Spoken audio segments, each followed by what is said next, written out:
I'm very pleased to welcome my fellow subcommittee members, the public, and our witnesses to this hearing on after-school programs, how the Bush administration budget impacts children and families.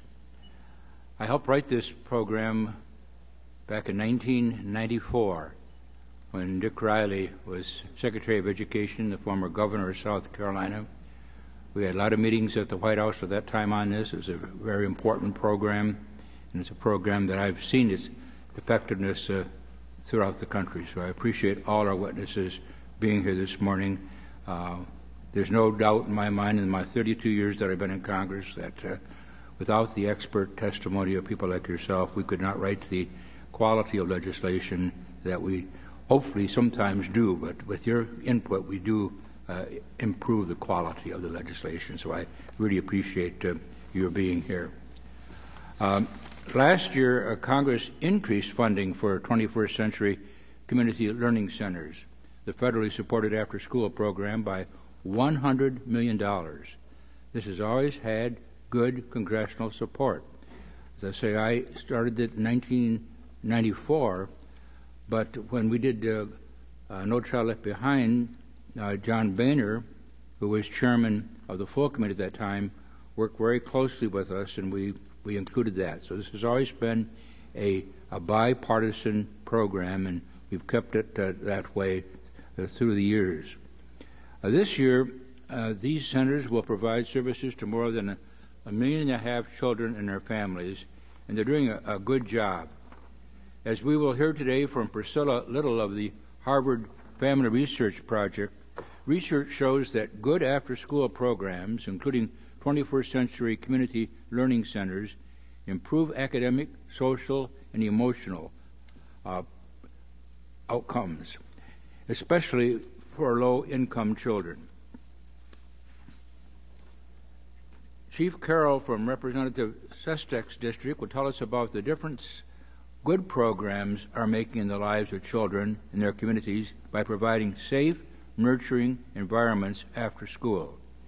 And I'm especially proud that LaDonna Gamble, who directs the Bridges to the Future program for the Flint Community Schools in my hometown, is here to tell us about their outstanding work. I had the pleasure of working for that school system for 8 years. Ms. Gamble, I read in your testimony that one of the ways that you make learning fun for students is to teach them engineering principles by building catapults. As a former Latin teacher, I tried that but was not as successful as you, causing some damage in the classroom itself. But it's beyond me why the President would propose not only to slash after-school funding by 26% or $281 million, but also to turn the program into a voucher program. There's something about that end of Pennsylvania Avenue that vouchers seem to be really a lure for many of the people who have occupied that most expensive public housing in the country, the White House.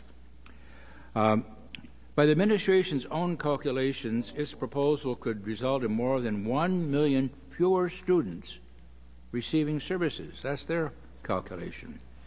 I had hoped that the President's final education budget would be an improvement over his previous ones, but it's hard to see how much anything positive about increases for Title I and special education that don't even keep up with inflation, or to see cuts to drug and violence prevention and after-school programs, eliminating educational technology and career and technical education, and divisive private school and after-school voucher proposals.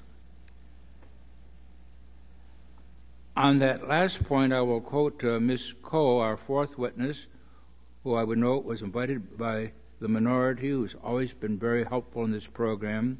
She says, the administration's current proposal to convert the after-school program to a voucher system may force programs to close, which would result in more students with no place to go after school.